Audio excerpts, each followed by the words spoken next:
So this one I'm gonna combine two videos, guys.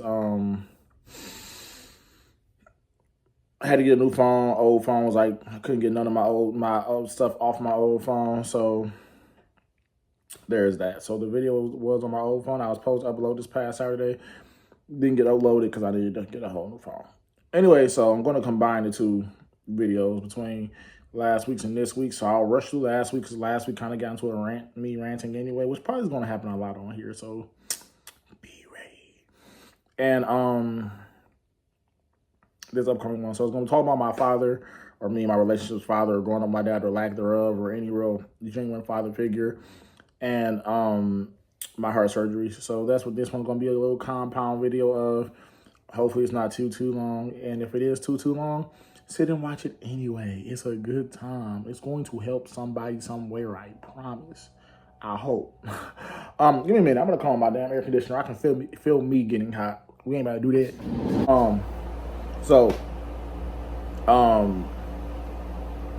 grew up with the classic absent father. So always would call, hey, I'm on my way. Never really show up. I vividly remember we had like the big windows in our old house growing up. I don't know what the windows are called, but you know, the big windows. Me and my sister were sitting there, backs back at the door, waiting for him to show up. Never would show up. I'm very stereotypical, hate to say it. As I said in my last video, or I hinted to, once I started playing football, is really when I feel like he started coming around more. I'm not saying it's cool. Maybe it was just coincidence. It wasn't. Maybe, you know, I'm not gonna say he saw a possible cash cow or anything like that, but that's just the way it looked like. You know, that's the way I looked at. That's the way I felt. Things of that nature. So, I don't really harbor any hard feelings towards my father at this point. At this point, I've openly admitted or accepted more so that he was the best father that he knew how to be. His father wasn't there for him at all, like emphasis on at all. So he has been a 1,000 times better father than what his father was to him. And prayerfully, I am a 1,000 times better father to my kids than what he was to me. And hopefully, if I'm blessed to have a son, my son will be a 1,000 times better father to his kid than what I am to him. Again, if I'm blessed to have a son. So moving along. Growing up, like I feel like I hate to say, especially in my generation, it was so normal for somebody not to have a dad that I didn't really think about it. You know what I'm saying? Like,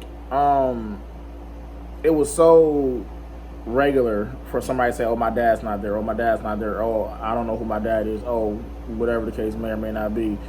And compared to a lot of my friends and peers growing up, I had a lot better father situation than what they had.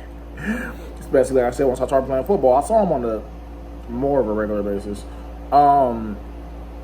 So it was like, I never really thought about it too hard of me saying, oh, I don't have a dad, or I'm saying, oh, it didn't affect me too much outside the one time where I told you yesterday where, you know, broke down, my mom gave me permission to cry, and I still didn't really cry and all the other good jazz. But so I think that's why I never really put pen to paper. Like, now, am I sitting here saying, like, do I have questions that I would like answered, or maybe at one point would have liked to been answered? Yeah, like, yo, are you not proud of the person I became? Like, are you not proud of the young man I was when I was a young man? Are you not proud of the man I grew into? Like, I have accomplishments. It's not like I'm just some no good motherfucker living in his mama's basement. Like, during school, I won student of the month, earned student of the month. I guess you can't really win it, but I earned student of the month, multiple letters and multiple sports. I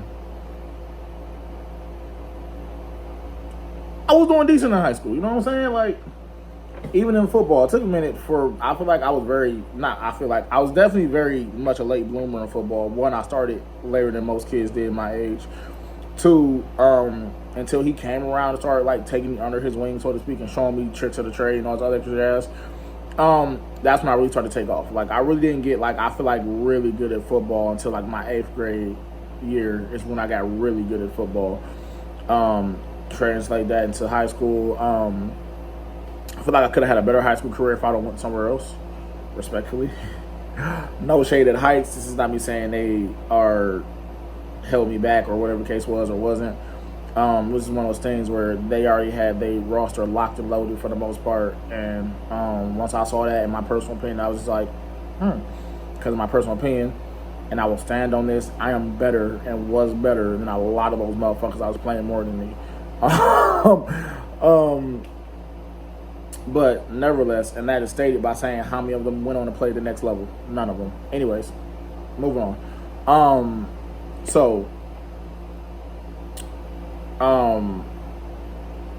But like, yeah, what I like to say, like, yo, like, are you not proud of the accomplishment I had in high school? Like, are you not proud of the man I became? Like, yo, I literally went from being a regular worker at Planet Fitness to being the manager of the same Planet Fitness in the span of a year or less than that. Like, about time my year came around where I got hired, I was already the general manager, and I didn't get hired in as a general manager. So it was like, yo, I worked my ass off to get to certain places in my life. Like, yo, I found the woman of my dreams and I married her, and like did my damnedest to make an honest woman out of her, did my damnedest to do the right thing, do all the things that you did wrong, so to speak. And this is not me trying to say, oh, I'm a better man than you are. Like, no, I'm not saying that at all. Like, it's not me trying to take shots or throw shade or whatever, and none of that. It's me simply saying, like, yo, I have two beautiful kids, like, two beautiful daughters. Like, I raise them to the best of my damn ability. Like, I provide for them to the best of my damn ability. Like,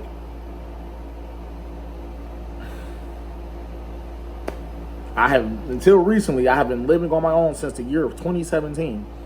Like, now, have I been in very blessed situations to be able to obtain that? Yes, I'm not going to say, oh, I got it out of mud and da-da-da-da-da-da-da. No, like, my family came to a small fortune. My mother was able to set me and my sister up for success. Long story short. But, still, I lived on my own, like, since 2017. Like, again, I graduated in 2015, so within 2 years of me graduating, I was on my own, like, figuring life out. Why? Because my mom had to go take care of her father in California, my sister moved out, and I told y'all last video my grandmother passed in 2017, so it's like, I was by my own. Like, Dawn was doing her shit with her roommates. I keep calling people's names. Stop it, Kevin. Dawn, my sister, was doing stuff with her roommates and the people she decided to move in with, my cousin and her best friend. My mom was taking care of her responsibilities as to with her father in California. Again, I stay in Ohio for reference. Completely polar opposite sides of the country. And my grandmother passed. So once my grandmother passed, I literally was living on my own in the same house she passed in until I moved. And when I moved to Bedford by myself. Like, so it's like, are you not proud of me? Like, your other kids didn't do that outside of my sister. Your other kids didn't do that. Like, your other kids lived with you, like, for a very long time. One of them still lives with his mother. No shade on my brothers. I love them both dearly. And I actually tell my brother who still stays with his mother, yo, you are not old enough to be pressed about why you still stay with your moms. Stack your bread up until you are more than comfortable to move out. Get your super reliable car, build up your credit, do all the right things before you leave. Like, set yourself up for success. So, it's not like I'm throwing shade. Like, I literally have advised him to stay there as long as he physically can. But, nevertheless, moving on. And my other brother is doing very well for himself. I call him all the time, asking him for help, regardless of advice, financial help, whatever. He's doing very fine for himself. Has a beautiful girl, like woman, not kid, but, you know, beautiful girl. They are starting their own shit, getting their shit together. Love it for him.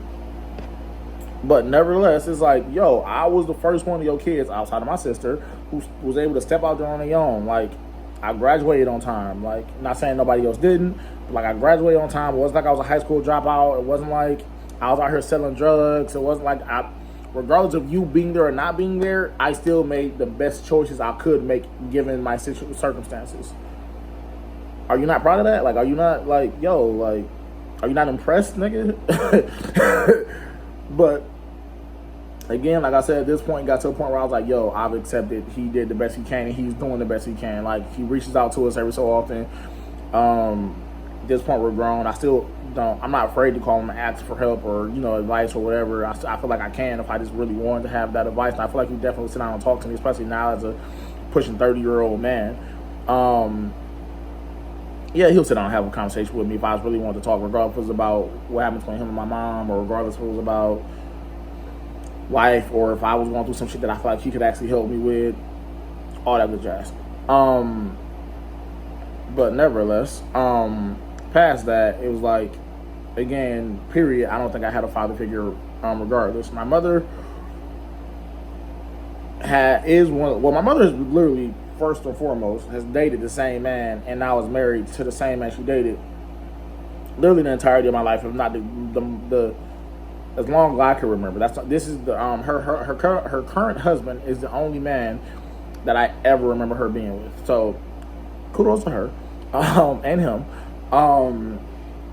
My mother was not one of those mothers who had 100 boyfriends growing up and all this other stuff. Like, I didn't have that experience of my mom bringing a whole bunch of men in and out of the house. And even the man she ended up marrying, her husband, it still wasn't like he was in and out of the house. Like, I don't ever remember him stepping foot in my house.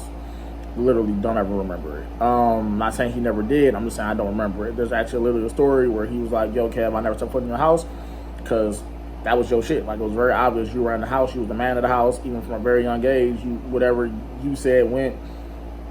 They abided by your law. So, respectfully, as a man, I would never step my foot in another man's house."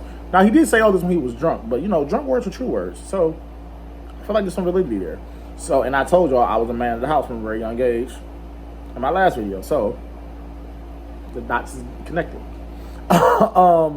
So, but still, I feel like even then, like, for the most part, everything I learned on how to be a man, quote unquote, was either learning on a job or learning on a job. From TV, regardless that me was like picking up shit from TV, regardless that me was just YouTube University, regardless of what it was. It wasn't like I had somebody guiding me from childhood to adolescent to young adult to adulthood. It wasn't like I had anybody on this journey for real that I felt like I could go to on a regular basis for tutelage or mentorship or anything like that. Like, first time I learned how to shave a beard or trim up my beard, because as y'all see, I don't really shave for real. I was figuring that on my own. Like, even if I needed to line up my hair, I could do a decent enough job. I wouldn't say cut it, but I could line it up and do a decent enough job. Why? Because I was playing with my hair one day with clippers and shit. Fuck my shit all the way up. I had one of these, and I had to go to school the next week. Oh, I was hurt. I had to damn near go bald. And it was like first day in new high school. Oh, I was sick. Nevertheless, whole nother story, whole different day. So, like, how to tie a tie, YouTube University. My father did teach me how to change the tires. So I'm not gonna say he didn't tell me. I will never take credit away from my father. And any car knowledge I have came from him. I will off top. Anything I know about cars, if I ever have helped you with your car, if I ever have suggested anything about your car, all from him, straight up and down. Either from him or me just having a shitty car. But still, if I have a shitty car and I don't know what's going on, I call him. So, from him.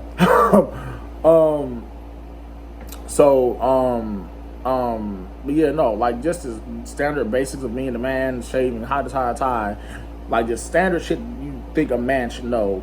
I figured out on my own. Like, I didn't have nobody say, "Look, Kevin, this is how you tie a tie." My mom doesn't know how to tie a tie, didn't know how to tie a tie. I'm not sure if she still doesn't, so she couldn't show me. And the closest thing I probably would say I had to a father figure would be my older cousin. I think he moved in with us 6th, 7th grade year, something like that. Lived with us throughout the remainder of high school for the most part. He still didn't do much though. Like, he actually is a decent gap between me and him. I think it's roughly 10 years, give or take, maybe a little less than that. He might not have a full 10 on me, but he for sure is like, he might have a full 10 on me actually. Regardless, he's older than me. By the time I was in high school, middle school, all the other good jazz, he was well graduated. So he might actually have a legit 10 years on me, give or take. But even him, like, his mentality was never of carrying himself like a man, like a man. I'm not gonna say he was very much and I mean this again respectfully, fuckboy nation. Fuckboy nation. Like all of his morals revolved around getting pussy. um, and that rubbed off on me to an extent. Like, so when he would mentor me or tell me some shit or try and school me on some shit, it would be about getting pussy or getting women or whatever. Like, literally, I've told so many people, yo, he used to take me to Beechwood Mall. We would go there, we would stay there, and he would not let us go home. So I got 5 numbers. Once 5 numbers became too easy, oh, you got 5 numbers way too easy, Kev. Go get 10. Oh, 10 is getting way too easy. See if you can get 15. So on and so forth.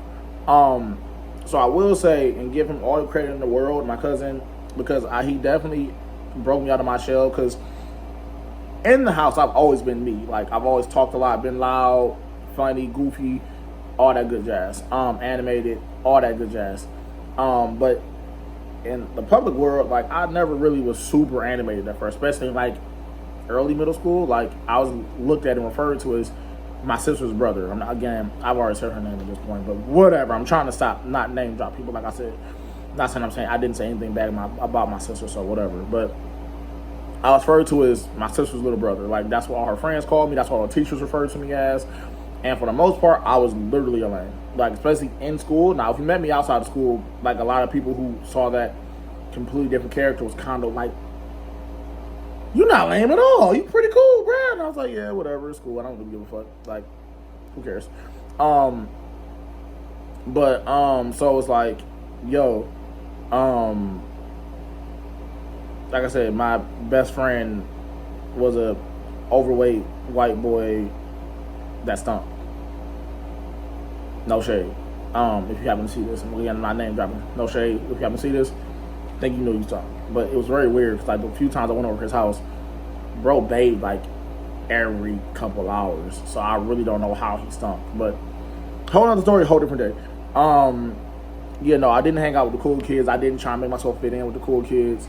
I was me. I gravitated towards who gravitated towards me. So the lanes gravitated towards me. That's what I was kicking it with. What it is, what it is. That's just how I rock. Like, I was still me. I was still very funny within my small friend group. They knew I was funny as hell. They was like, damn, this kid Kevin's wild. But I never outwardly was like that. So I guess my cousin definitely broke me out of that shell, because obviously even if it started with him making me talk to girls, it like relayed over other categories in my life. Like, I wasn't like, especially once I was able to get from out of the shadow of being my sister's little brother, and like I switched schools 8th grade year to go to a school she never attended. So it was like, that was the first time I could be me. Like, yo, y'all don't know who the hell my sister is, so bet I'm just Kevin. I'm not no, oh, that's so and so little brother. Oh, that's so and so. No, that's Kev. That's Kevin. like it's KB. That's whatever the fuck you call me. That's who that is. So definitely that's when I for sure started to like come out of my shell in public. Like, I was way more vocal in class. I probably started getting in trouble more. I definitely started getting in trouble more. I remember I got a phone call home from one of my teachers, and she was mad because I said shit. But I wasn't cussing at her. You feel me? It was like one of those, like, I was cussing in conversation, and I've always cussed in conversation. Even my mom from a young age, like, I've cussed in conversation. My mom never really got too hard on it, because she was like, well, I cuss. So obviously, if this is what they be around, this is what they hear, they gonna cuss. So she never really got too, like, I never really got in trouble for cussing, like, in conversation with my mother. Like, and I've cussed in conversation with my mother, like I said, since, like, middle school. I can sound like, yeah, man, he motherfucking pissed me the fuck off. I was about to beat bro ass, da da da da da da. Like, I can sit here and have a conversation like that with my mom, like, from a very young age. So I will give him credit for that. Like, he definitely, like, broke that layer of, oh, I'm scared to be embarrassed, regardless of what the situation was. Regardless, like, so I guess he helped my public speaking, I guess. And definitely helped my nerves, or like that antsy feeling you get when you about to do some shit you really don't want to do, especially if it might not go well for you. Like, he helped that shit a lot. So, shout out to him. But so other than that though, like, I didn't really have any real father figures, and again, I don't blame anybody. I think I can call my mom's husband as well as my biological dad, and have a conversation with either of them about whatever the fuck I'm going through, if I feel like they can help. like I said, I have no issue with either of them. Either of them, I can sit down and have a beer with my dad, just like I can sit down and have a drink with my mom's husband. My mom's husband's drink more so hard liquor. My dad really only drinks beer. Y'all didn't pick that up. That's why I said it like that. Anyways, but yeah, no. So that's that. I don't think it really affects my day to day or my mental at this point. Like how depressed I may or may not be has nothing to do with my father. Like I said, at this point, I've accepted that bridge. I've accepted that whatever you want to call it. I've accepted it, and it is what it is. I've made peace with it. Don't hold nothing against him. I love him death dearly. I hope he's not going anywhere anytime soon. So it's not like I'm one of those people who's like, my dad is dead to me. No, I don't hold nothing against my stepfather. For him not stepping up, even though I feel like he could have. It's like, yo, at the end of the day, nigga, I was 4 or 5 years old. What the fuck do you mean? Oh, I ran that house. No, that's when you should have said, hey, yo, respectfully, mom's name, I plan on being here for the fucking long haul. So guess what? He might have been running this bitch before now, but guess what? I'm here now. So I mean, it's the most respectful way. We about to shake some shit up a little bit. Now, that being said, it's not like he never lived with us, so I guess it would have been hard for him to say that. But long story short, I feel like he could have been more present than what he was. But maybe he didn't feel comfortable. Maybe he didn't want to overstep his boundaries. Maybe whatever the case was or wasn't. And maybe by the time he felt that comfortable, maybe he was like, well, damn, he's already his own person now. So what the fuck type of influence can I have over him? Again, nothing against him. Love him to death as if he was my own father. Yeah. Only thing I can hope for, like I said, is moving forward, be a better parent in general. Regardless if I have a son or don't have a son, be a better parent in general, a better father to my kids in general. And I would genuinely relish. And I only got one more try in me, on God, on baby, on yes. I only got one more try in me for a boy, like legit. And I don't really need it to happen, if that makes sense. It's not like I'm like, I need to have one more baby. Like, no, like, if I sell off into the sunset with my two, I can sell off into the sunset with my two. And I will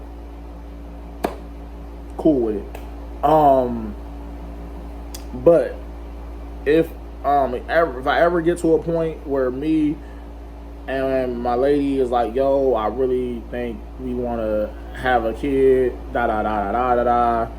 I'll be here for it as long as everything was right. Like, as long as I was financially secure, as long as I was secure in my relationship, excuse me, as long as everything made sense. I don't want to have, I think both my first two kids, my first one was definitely an old shit kid. Like, I don't care what nobody say. Love her to death. I love Kamaya to death. Like, love her to death. She was an old shit baby. I'm pretty sure I was an old shit baby. Who cares? And my youngest baby, youngest girl, obviously love her to death as well, but she wasn't as much as an old shit baby. Like, it was one of those things where it's like, yo, if you having unprotected sex and you not pulling out, eventually something's going to happen. It was one of those things. So it was like we were actively preventing having a kid, but it wasn't like we also were preparing for a kid. But still,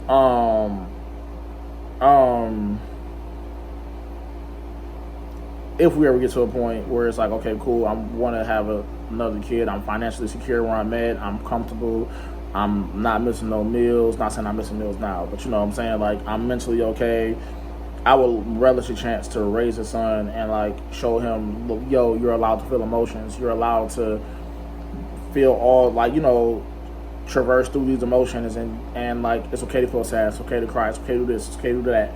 Like, it's okay to express any emotion. It's okay to feel down sometimes. It's okay to not feel like yourself some days. It's okay, like, the important thing is that you keep showing up. Like, learn how to traverse it. Like, don't lash out and like, take anger out, or let your depression turn into anger, or your sadness turn into anger, or your sadness turn into addiction, or your sadness or your depression turn into addiction. Like, no, traverse it. Let's find healthy ways to outlet your depressing, your anger, your whatever, regardless if that's therapy, regardless if that's sports, regardless if that's working out, regardless if that's writing, regardless if that's reading, whatever the case is. Like, let's find some healthy outlets for you, so you know how to traverse them, and like, you can know how to operate in society as a emotionally intelligent man. I would love to relish a chance to, like, be able to do that for a son of my own. But again, like I said, if I never get a chance to have another kid, or if I just never get there, if I just get to the point where my age is like it's aging, it's like I'm just not going to start over at this point. I'll be okay. Moving along. So I think that's where we're gonna wrap that topic up here. Moving on to heart surgery. So this one's gonna like kind of cascade through shit I've already talked about and push us into adolescenthood, like high school. Hopefully this one don't take long at all. It's not much to talk about. So stand up and I'll take my shirt off. Hopefully y'all can see it. Then I'm gonna put my shirt back on.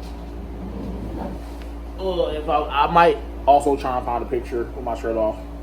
But you guys see? Look, I got a cross outlining it. See? Ha ha ha. And they got a little bubble down here and shit. Cool. So I was lucky SOB where I was born with a subcubic membrane connected to my aorta valve, which was causing it to leak blood. And non-doctors and fancy scientific terms, Kevin, what the fuck does that mean? It means I was born with a thingy bobber connected to a part of my heart which was causing it to leak blood. And from my understanding, if it was not removed, I probably would have drowned from the inside out in my own blood. Very fun, very, very fun. Very cool. So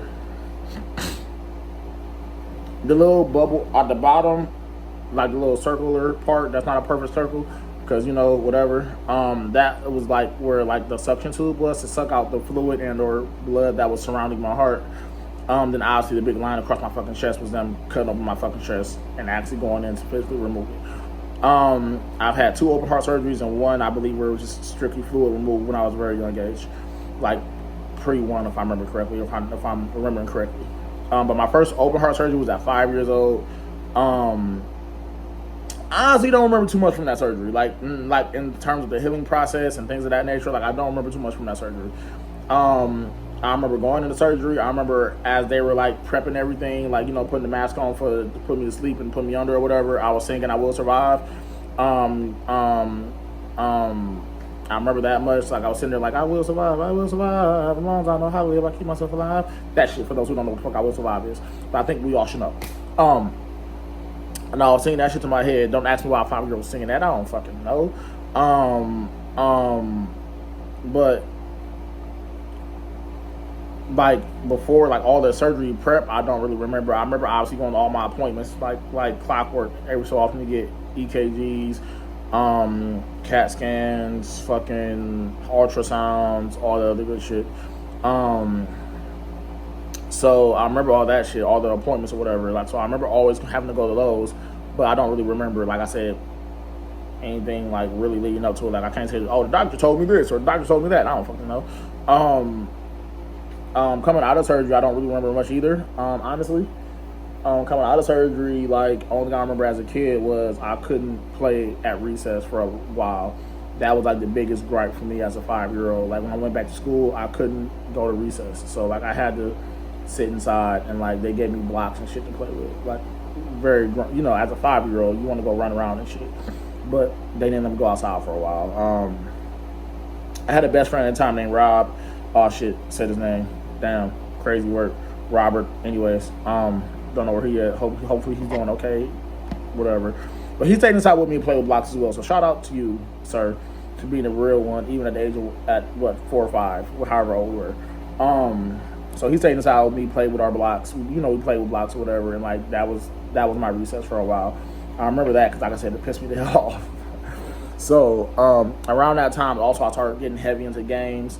I'm not sure if it correlated or if it was just how it happened. I'm not saying I'm not sure if it was because I was very much always like I would play with myself kid. Like I would, like if I didn't have the action figure I wanted, I would go draw said action figure, regardless if it was a wrestling man or anything else, cut it out and play with them.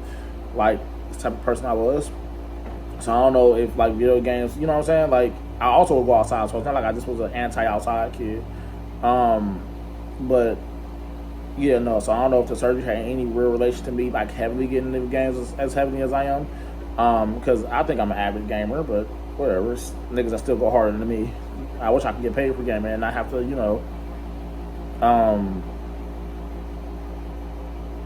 go to work. But so that was a 5-year-old surgery. Like I said, it's not really much to talk about because not much to remember. Now the most recent surgery, which was in high school, and I believe it was my sophomore year, question mark. I believe it was my sophomore year because it costed me my junior year of football. Or I just didn't play my junior year of football, something like that. I don't think I played my senior year ultimately either, but that's a whole nother story reason why. So, long story short, that one I obviously remember way more. Like, I remember the healing process, I remember how much it hurt, all that shit. So, obviously the surgery itself didn't hurt. I was still under. Had to stay at the Ronald McDonald house the night before. I couldn't eat, so I hungry as a bitch. Couldn't have nothing but water past a certain time. I don't remember the time, but after a certain time, I could have nothing but water. Woke up, went to the hospital the next day, and then after the surgery, I remember waking up, and I still apparently don't remember everything. Apparently, I was in the hospital for like a week and a half or some shit. I remember like 3 days, like dead ass remember 3 days. Some of the stories I have or tell people is like not from my recollection. It's from me being told, yeah, Kevin, you did X, Y, and Z. Like apparently it's a story where everybody was walking out after I came out of surgery or whatever. Everybody's like, I love you, I love you, I love you. And I did like one of these or something like that. And like everybody is, well, not everybody, but it was a conversation of who the fuck I was actually pointing at. Like I feel like I was just high off of drugs and I was just telling everybody I love them, like whatever. Anyways, but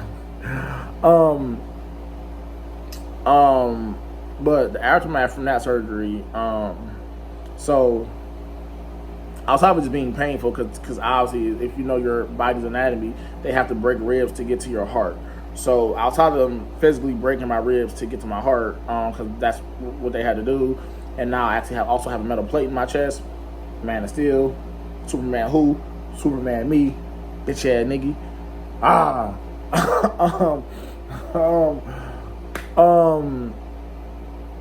And like it happening during the school year, it cost me a couple of sports, things of that nature. Like I think I missed my sophomore year of basketball, and I just never really went back to playing organized basketball because I didn't like my coach. Cost me my sophomore year of basketball, junior year of football, I believe, and some more shit. Like so, and do I believe that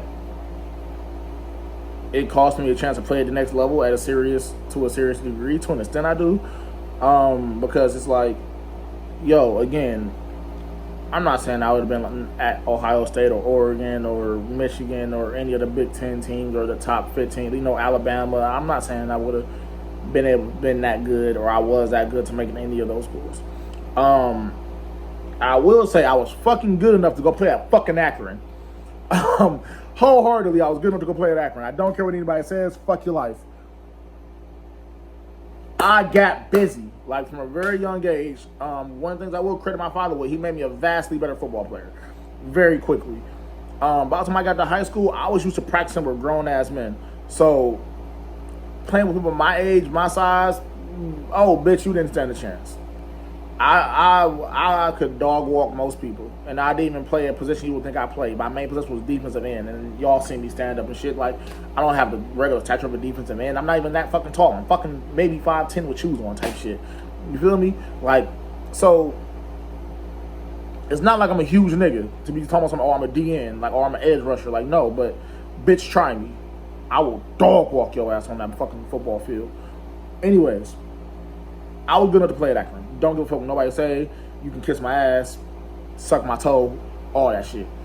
I was damn sure good enough to play at Akron. I was damn sure good enough to play at most D2 schools. I was damn sure good enough to play at every D3 school. I was damn sure good enough to play at any fucking community college. Fuck your life. And do I think that heart surgery like kind of cost me that? Because like once it cost me my junior year, whatever type of traction I was trying to make was gone senior year. Like I came back in senior year, like it was like Kevin didn't exist anymore, type shit. Like they had obviously the show must go on. We got to fill the spot. I think we can't stop the show from one man. On top of me, like I said, never really getting a spot that belonged to me. I was always in rotation. I was always like,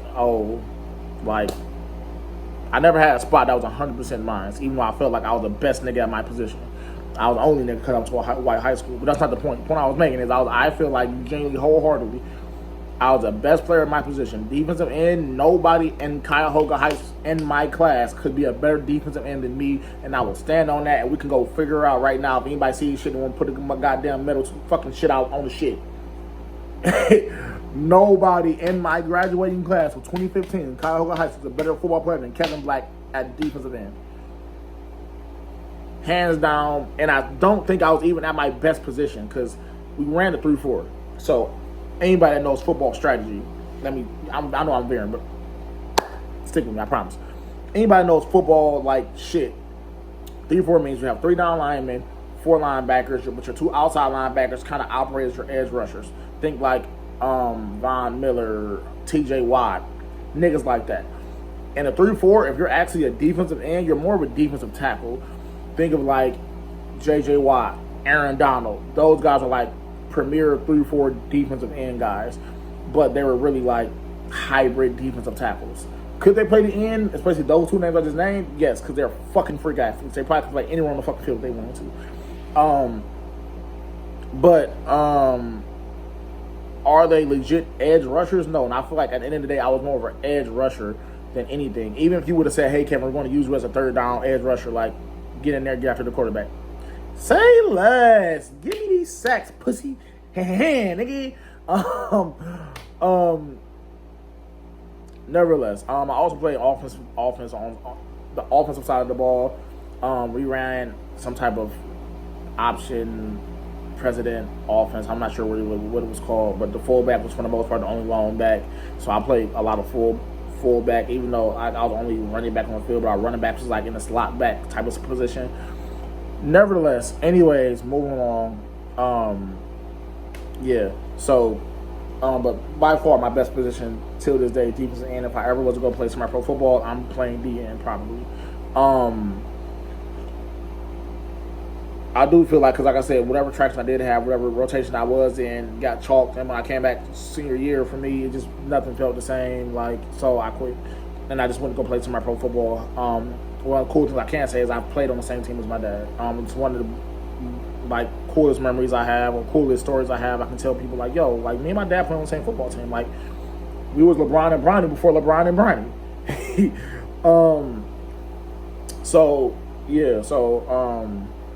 And again, at a very young age, at the age of 17, 18, I was hanging with grown-ass men, which is why I firmly believe nobody in my graduating class could fuck with me at my position. And listen to what I'm saying. I'm not saying I was a better quarterback than somebody. I'm not saying I was a better receiver than somebody. I'm saying at my position, you can't beat me. So don't get on here talking about that rah-rah shit. I was a better guard than you were. Nigga, I didn't play guard. I hope you were. Anyways, clearly y'all can see I feel adamant. I'm very adamant about that statement. Anyways, though, it fucked with me for a little bit. I think that was like the real first time, like where I really like sold my football dream at the river, because I was like every other black boy. Where it's like, yo, I wanted to be, I guess, I say every other, I guess, whatever. Anyways, growing up, you either wanted to be a rapper, an NBA player, or a fucking NFL player. Like, that's really the only 3 things most black boys in the hood wanted to be, and I was the same way. I wanted to be a fucking NFL player. Especially once I got good, and I feel like I was good, like, and I was really decent at it. Like I said, my father made me a vastly better football player. Once I got to that point where I really like started to smell myself, and I was like, yo, I am that nigga. That's when I really was like, yo, I can make this shit happen. Even if it was like, yo, you got to go to a D2, start off, then transfer over, or whatever the case was or wasn't. Like, I was really ready to get after it. So, I think that was the first time I ever really dealt with like a stint of depression. It wasn't like no full-fledged, oh, I'm depressed, I can't handle this, oh, I want to take my life away type of depression. It was one of those things where it was just like, damn, like, fuck, I wanted to, first off, just do it because I love playing football. 2, again, I wanted to show people just because you're born with a certain condition, you shouldn't let that condition bind you or let people tell you what you should or shouldn't do. I heard all my whole life, oh, you shouldn't be playing football, you shouldn't be lifting weights, you shouldn't be doing that, you shouldn't be doing that. Nigga, I'm going to do what I want and die happy. Fuck you. I don't want to be however old I am where I'm laying on my deathbed saying I wish, or like, you know, what if. Like, no, whenever it's my time, regardless if I'm laying on my deathbed in the hospital or else I'm laying in the bed right there and not happen to go overnight. Like, God forbid, knock on wood, give me some more years, bro. please. But no matter how it like shake out, I don't want to be left with regrets. Long story short, so and that was one thing obviously like I really wanted to do. Now again, my discipline wasn't always there. Like for sure, I'm not gonna sit here and say, "Oh, I was up at 6 o'clock in the morning before school, working out and doing this and doing that." No, but then let's go backtrack to where if you would have had a father to instill some work ethic into you, like from a young age, maybe I would have been up there like that. But again, I'm whatever. But I'm not really sure how I worked through that depression, or if I ever worked through that depression, or if it just kind of like silenced itself. Because, like I said, that's something I really wanted to do. At least get to the next level and play college ball. And I never was able to do that. Had a great semi-pro career, in my personal opinion. Met some really cool people. Have some really great semi-pro game stories. Again, like I told you, I played on the same team with my dad. I played against my dad. I went from one of those teams where it's like we didn't win a single game one year to the next year, we was in the playoffs. So I have some very cool stories spawning from semi-pro football. So really happy with how that career played out. And I'm not saying like I said, by no means am I saying anything, but I wish I could have went and played at that next level. It's one of the few things I do which I could have did. And do I think it was possible? Probably, if I wouldn't been like, you know what I'm saying? If I would have applied myself to a certain extent, whatever. I'm not saying it's not possible. I'm not saying, my heart condition is the only reason why. I'm not saying none of that.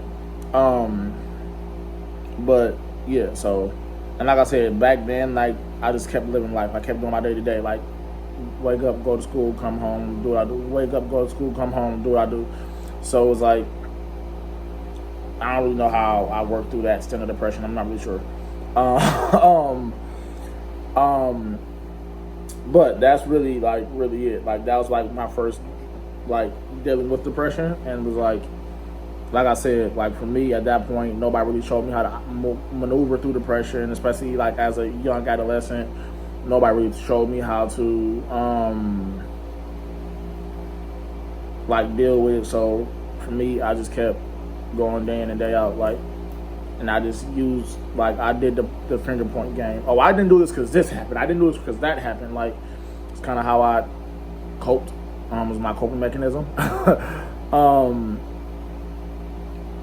So yeah, so we're gonna wrap that one up right here. I think that's really about it. Like, that's the big shit. Oh, Kevin didn't go play college ball for X, Y, and Z reasons. Now, next week's TED Talk or Kev Talk or whatever the fuck you want to call these, it might be a doozy, because after that, like, nothing really significant happened until the passing of my grandmother. So